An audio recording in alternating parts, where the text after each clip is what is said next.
Sometimes a uni-tasker is okay for the shop.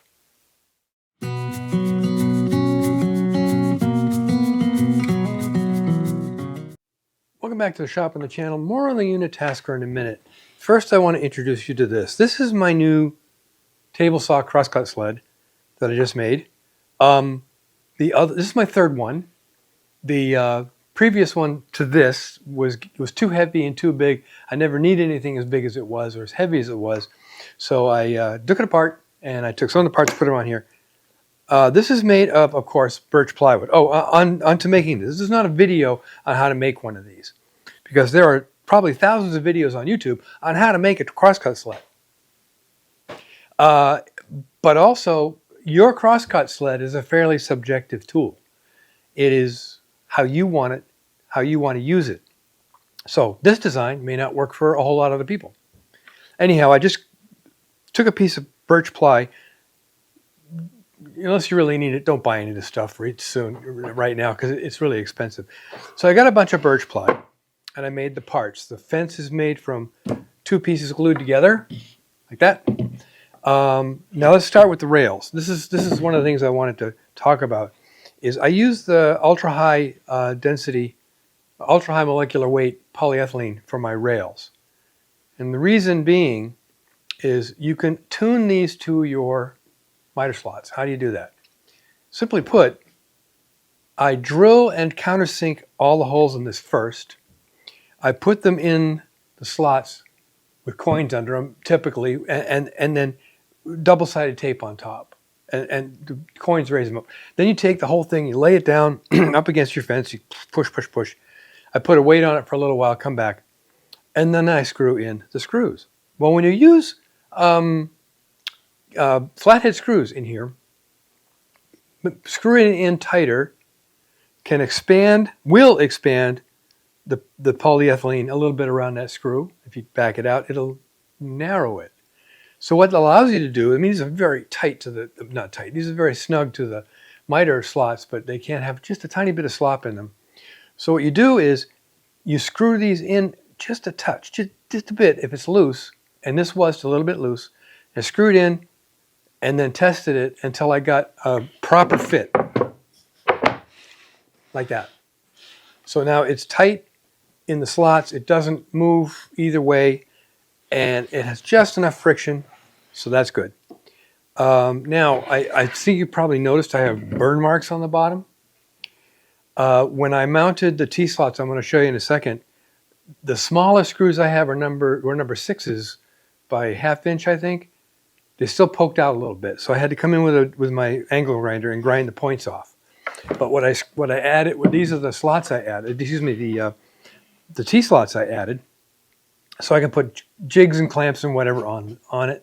There's a opening at the back of each one of these, so I can get the clamp in there. And like I said, the fence is two pieces of plywood glued together against a piece of really good straight angle I have to get it straight. And then I mitered the top and I put a T-track on there. And what that gives me the ability to use my Katz-Moses stop block. The nice thing about this stop block is you can just turn it around and get it out of the way. But if you see those lumps in there, you unscrew it and you can move this up and down and it'll lock in place. And if you don't want to use it, you want it out of the way, you just stick it back here. You just stick it back here. There you go. So now it's out of the way. And off my old saw, I saved my little keep your fingers away red block. So that's it. 3/4 inch birch plywood for the base and the fence, and 3/4 inch birch plywood for the back fence. But now on to the uni-tasker that made the production of this sled go much quicker. So what I did is I spent, this is not cheap, but this is the uni-tasker. This is the Katz-Moses Jig Square for aligning fence material thingies to your kerf slot on your whatever. And it's very robust. This is all 1/2 inch CNC aluminum. nice heavy thing. And it's the way it works is what I did is I fastened the back fence. I left the front fence off, and then I ran it through the saw and stopped before I hit the edge, so it's all held together still. And the way this connects to the table, sliding table, see these 3 points right here? See? 3 points right here? It's a 3-point connection.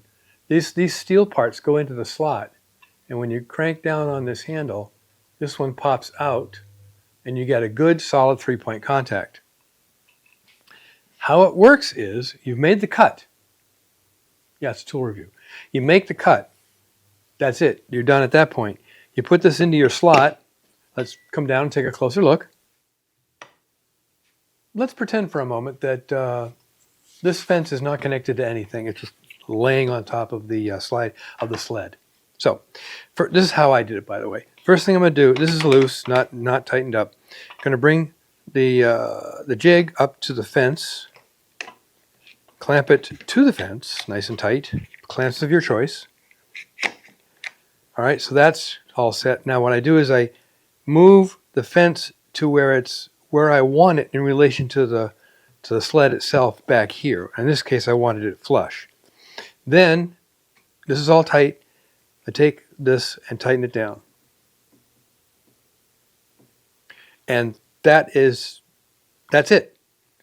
At this point, I would come out like this and clamp the fence down, like so. Put a screw in here, put a screw in here. Take this all apart. And that's essentially it. That's really how easy it was. And what I did was I did a test cut with an 8-inch piece of wood. I think it was about 8 inches, which I'll duplicate now. I squared the board up, jointer and table saw. And what I'm going to do is I'm going to cut it in half, and then we'll flip one side over to see the fit as the two pieces go back together again.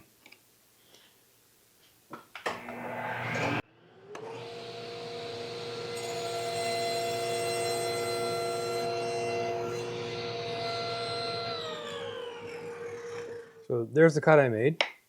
Okay, I flip this piece over, and it's pretty tight. May have the little angle on the blade might be off a little bit, but there it is. That's good. And then I do a quick check with with my square to make sure it's absolutely square. So there we go. That's how this thing works, and it works really, really well. Well, there's kind of the clip notes of the Jig Square from Katz-Moses. It is a uni-tasker for the most part. Anytime you need to make a jig where the fence is perpendicular to the blade, this comes in real handy. The next time I make another one of these, this will come in real handy. Is it pricey? Yes, it's like $169, I think. They have consistently been back ordered. This took like 2.5 months or 3 months to get here. They're popular. People are buying it. But is it worth that money? In the long term, yes, it's worth the money to spend to make jigs for your table saw, to make sliding sleds and all that kind of good stuff, even whatever. It is worth the money for the long haul. I'm going to be woodworking the rest of my life, so it's worth it.